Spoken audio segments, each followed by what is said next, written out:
Topic है जी जो जी पहले चैप्टर में इंट्रोड्यूस करवाया गया है। जी जी ये एवोल्यूशनरी लिंकेज में चलता है। अगर हम एवोल्यूशन को पहले डिस्कस करें तो उसके बाद स्पेसिएशन का टॉपिक, जो कि मैं समझती हूँ बीएस या मास्टर्स लेवल का बच्चा इस चीज को पढ़ता है। बिल्कुल ऐसा ही है। बीटेक में इसको क्लासिफिकेशन और डाइवर्सिटी के साथ रिलेट करके स्पेसिएशन को कैसे एक्सप्लेन किया जाए, जो कि टोटली एवोल्यूशनरी पर्सपेक्टिव जी है। जी, वेरी गुड क्वेश्चन। अब आप मुझे बताएं, आपने दो बातें कही कि हम इसको बायोडाइवर्सिटी में क्यों रख गए हैं, तो आप ही मुझे बता दें, define biodiversity. Variety of organisms. Very good. How this variety of organism produce in ecosystem. Through adaptations. Through adaptation. अब आप अगली बात आ जाएं, एडेप्टेशंस बताएं, and evolution of new species are closely related process, ऐसा है? यस। इसी तरह आपने बताना है कि असल में जो स्पेसिएशन है ना, इससे क्या होता है कि फर्ज किया जैसे हम एलोपैक्टिक स्पेसिएशन की एक बात कर रहे हैं, ठीक है। अब आप बताएं, एक पॉपुलेशन एक जगह पे मौजूद है, जियोग्राफिकल बैरियर आ गया, वो पॉपुलेशन स्प्लिट हो गई। जब पॉपुलेशन स्प्लिट हो गई, दो लहदा जगहों पे चली गई, तो जियोग्राफिकल बैरियर, कोई सैलाब है, कोई पहाड़ आ गया है, कुछ भी आ गया है, ए पॉपुलेशन बी के पास नहीं जा पागी, बी ए के पास नहीं जा पागी। जी सर। अब क्या हो गया, वहां पे अडेप्टेशन कुछ हो गया, वहां पे कुछ हो गया। बताएं व्हाट इज अडेप्टेशन, इसकी definition. when the environment, making them more fit in their environment, suitability. very good, यानी इसकी डेफिनेशन एग्जैक्ट ये हो गई, when the physiology of an organism is best fit, when the physiology of an organism is best fit to their respective environment, this is called what? Adaptation. And how these adaptations are produced due to difference in their genetic characters. मेरा आपसे एक सवाल है, nature नए characters produce करती है या पहले से मौजूद करेक्टरिस्टिक्स में से सिलेक्ट करती है?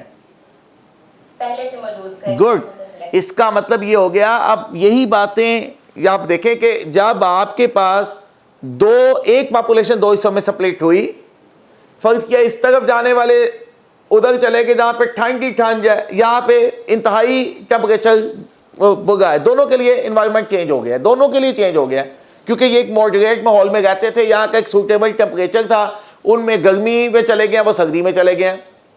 लेकिन हम सब के अंदर कुछ ना कुछ ऐसे जीन्स हिडन फॉर्म में पहले से मौजूद होते हैं जो एकदम अपना रिस्पॉन्स करने लग जाएंगे। कब? जब वो फेस करेंगे चेंज इन एनवायरनमेंट को। अब जो ठंड में चले गए हैं, जिनके पास तो वो जीन होंगे, फर्ज किया जो ज़्यादा थायरॉक्सिन बना गए हैं, ज़्यादा एपिनेफ्रिन और एपिनेफ्रिन बना गए हैं, जो कि क्योंकि ठंड एक एमरजेंसी की सिचुएशन है, जो उनके अंदर शिवरिंग थर्मोजेनेसिस से उनको बचा लेंगे सर्दी से, वो तो गए सर्वाइव कर गए, बाकी ख़त्म। इसे कहते हैं नेचुरल सिलेक्शन। दूसरी तरफ भी ऐसे ही था, जो गर्मी बर्दाश्त कर सकते थे, ज़्यादा स्वेट प्रोड्यूस कर सकते थे या अपने आप को रेगुलेट कर सकते थे, वो बच गए, बाकी ख़त्म। अब जो बच गए हैं वो बैरियर क्रॉस करके बी में नहीं आ सकते, जो बच गए हैं बी वाले ए में नहीं जा सकते। ये वाले रिप्रोड्यूस करते गए, यहाँ पे इन्वायरमेंटल चेंजेस आती गई, ऑर्गेनिज्म में म्यूटेशंस भी आती गई। ऑर्गेनिज्म उन म्यूटेशंस की वजह से अपने इन्वायरमेंट में सेट होते गए सिमिलर। यहाँ पे थाउजेंड्स ऑफ ईयर्स के बाद वो दोनों इतने डिसिमिलर हो गए, अगर आप जियोग्राफिकल बैरियर रिमूव भी कर देंगे ना, तो वो एक दूसरे से रिप्रोड्यूस नहीं कर सकेंगे, because they will become separate species. तो दिस इंक्रीज इन बायोडाइवर्सिटी। याद रखिएगा, बायोडाइवर्सिटी में इजाफा ही कैसे होता है, ये स्पीशीज कैसे बनती हैं, ये एवोल्यूशनरी पर्सपेक्टिव है जिससे स्पीशीज बनती हैं। दैट्स वाई उन्होंने यहाँ पे इसको स्पेसिएशन को एक्सप्लेन किया है। बात समझ आ गई आप क्या? जी सर। जी, कोई और प्लीज, आप कोई टॉपिक समझना चाहें कुछ और तो आप प्लीज फ्री है। मैं ये नहीं कह रहा आपको समझना नहीं, मुझे माफ़ कर दें, मैं समझने का मकसद ये बिल्कुल नहीं, आप मुझसे ज़्यादा अक्सर टॉपिक्स जानते होंगे, बल्कि सारे ही जानते होंगे। बात ये होती है कि इस तरह बस ये एक डिस्कशन है, this forum is a discussion. मैं आपसे कुछ सीख सकता हूँ, आप मुझसे कुछ सीख सकते हैं, तो इसलिए मैं आपसे ये चाहूँगा, आपको कोई मसला है बुक 1 में, मतलब जो पहले बुक मौजूद थी उसके कई टॉपिक नई बुक में है, उसमें कोई मसला है, आपको नई बुक आपने देखी होगी डेफिनेटली, उसमें कोई मसला है, कोई चैप्टर, या आप समझते हैं कि ये हमारी डिस्कशन का आज हिस्सा होना चाहिए, आप बोलें, हम उसको साथ साथ इन चीज़ों को डिस्कस करते जाएं। सर मेरा एक क्वेश्चन ये है कि जिस तरह एक चैप्टर है कंप्यूटेशनल बायोलॉजी का, जी जी, तो सर एक तो बच्चों का इशू ये होता है कि जब वो मैट्रिक से आते हैं तो 50% क्लास मीडियम से आई होती है, उन्हें इंग्लिश को समझने में इशू आ रहा होता है। जी जी, और दूसरा सर ये जो एक है ये बिल्कुल मतलब एक प्रैक्टिकल टाइप है कि मतलब इसमें जैसे डाटाबेसिस है, मैं ये चैप्टर पढ़ा चुकी हूँ ना प्री क्लासेस में, तो बच्चों को बहुत ज़्यादा मुश्किल आ रही है जैसे ब्लास्ट को समझने में, एमसीबीआई को समझने में। तो अगर हम प्रैक्टिकल पे जाएँ तो वो तो बहुत टाइम टेकिंग प्रोसेस है, तो बच्चों को ना इन ये प्रैक्टिकल चीज़ें इनको थ्योरेटिकल समझने में बड़ा इशू आ रहा है। नहीं, मैं आपको एक बात बताऊं, ये ना तकरीबन आप ये तो मानती हैं ना कि अब हर बच्चे के पास मोबाइल तो मौजूद है ना, यस सर। और आप ये भी मानती हैं कि उसमें इंटरनेट भी मौजूद ही होता है, ठीक है ना, तो हर एक के पास ही होता है। Yes sir.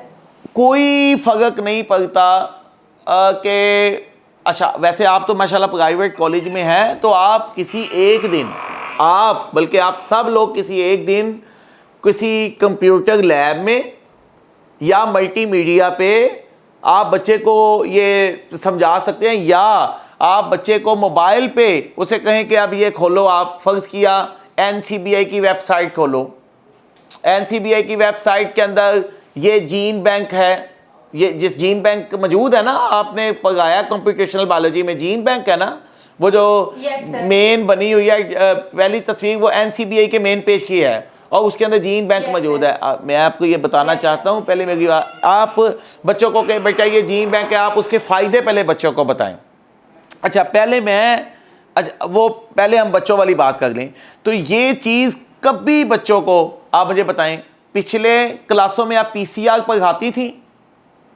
Yes sir. मैं आपसे ये पूछना चाहता हूँ, पीसीआर किए बगैर पीसीआर समझ आ सकता है? No sir. नहीं हाँ, लेकिन हमने पढ़ाया ना बच्चों को, बच्चों ने पढ़ा भी है, मज़े की बात है, अभी भी बच्चे समझ जाएंगे। मैं ये समझता हूँ मॉलिक्यूलर की टेक्निक नहीं समझ आ सकती जब तक आप उसको खुद नहीं करते। मैं जब खुद एफएससी में था या आप एफएससी में थे, हमें भी पीसीआर को रट्टा लगवाया गया, किसी को समझ नहीं आया कभी। लेकिन अब आप मुझे देखें, अब आप माशाल्लाह जब यूनिवर्सिटीज़ में पहुँचे, आपने देखा अच्छा ये पीसीआर है, ये है वो डीएनए जिसको हम कहते थे पता नहीं कैसे आइसोलेट होता होगा, तो हमें आप पता है कि सेल है, उसके अंदर लाइसी सोल्यूशन डालना है, सेंट्रीफ्यूज करना है, तो 4-5 स्टेप करने हैं, डीएनए हमारे हाथ में आ जाना है। ये जेल इलेक्ट्रोफोरेसिस है, ये वो डाई है, ये पीसीआर है। तो डेफिनेटली अब उसके लिए मैं समझता हूँ मशीनें चाहिए थी, और आपको पता है एक मशीन 25-25 लाख की है पीसीआर की, तो वो तो मुश्किल है, कोई भी नहीं अरेंज करता। लेकिन जो ये है, ये तो बच्चे अपने मोबाइल पे देख सकते हैं, क्योंकि इसके लिए तो कोई मशीन ही नहीं चाहिए। आप अपने कंप्यूटर लैब में किसी दिन सारे बच्चों को इकट्ठा करें और उसके अंदर आप समझाएं बच्चों को प्रेजेंटेशन से, और ये बहुत आसान है। अच्छा ये बताएं, हम थोड़ा सा इस पे डिस्कशन करें स्ट्रक्चरल और कंप्यूटेशनल बायोलॉजी को पे, अगर आप लोग इजाज़त दें तो। Yes sir. नहीं, मेरा मतलब है अगर आप लोग इजाज़त दें, मैं चाह रहा था क्योंकि ये एक नई चीज़ है, अगर आप कहते हैं तो हम इस पर थोड़ी सी बात करते हैं। जी सर। अच्छा, आप पहले तो मुझे ये बताएं, कंप्यूटेशनल बायोलॉजी में इस वक्त सबसे पहली चीज़ क्या है, बताइएगा।